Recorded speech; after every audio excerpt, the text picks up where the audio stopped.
Hey everybody, it's Neil and I'm at my pool table. And what is my pool table missing?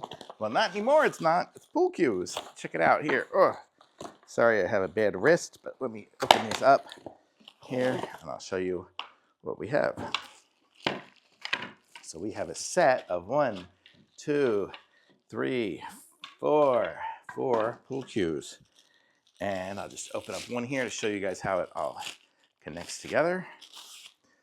So this is it here. It's pretty straightforward. You just screw it in to the other one there.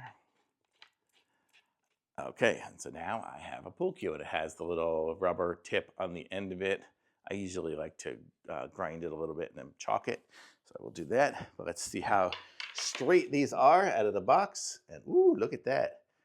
Pretty straight, pretty good. So now we'll be able to get a good pool cues. And so it's nice to have some pool cues for our table so we can go back to playing pool again. The other ones were all so wonky and broke. But so this is great. So totally excited to have pool cues and be able to play pool again. Thumbs up for sure.